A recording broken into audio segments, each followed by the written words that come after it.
Holy Bible. Exodus. Chapter 17. The second book of Moses called Exodus. Israel murmurs for want of water. Moses smites a rock in Horeb, and water gushes forth. Aaron and her uphold Moses' hands so that Joshua prevails against Amalek. Chapter 17. And all the congregation of the children of Israel journeyed from the wilderness of Sin, after their journeys, according to the commandment of the Lord, and pitched in Rephidim, and there was no water for the people to drink. Wherefore the people did chide with Moses, and said, Give us water that we may drink. And Moses said unto them, Why chide ye with me? Wherefore do ye tempt the Lord?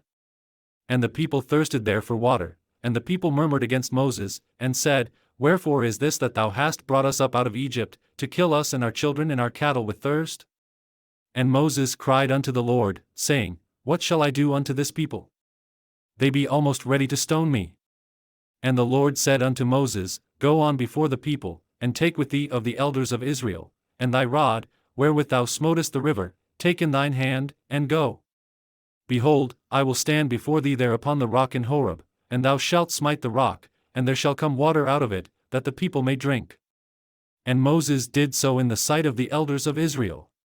And he called the name of the place Massah, and Meribah, because of the chiding of the children of Israel, and because they tempted the Lord, saying, Is the Lord among us, or not? Then came Amalek, and fought with Israel in Rephidim.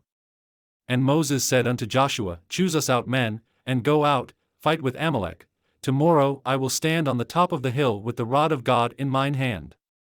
So Joshua did as Moses had said to him, and fought with Amalek, and Moses, Aaron, and Hur went up to the top of the hill. And it came to pass, when Moses held up his hand, that Israel prevailed, and when he let down his hand, Amalek prevailed.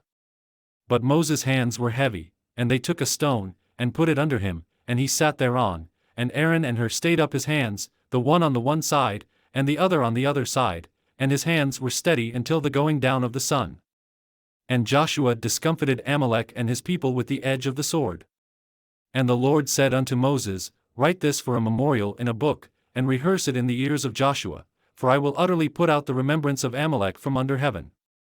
And Moses built an altar, and called the name of it Jehovah Nissi. For he said, Because the Lord hath sworn that the Lord will have war with Amalek from generation to generation.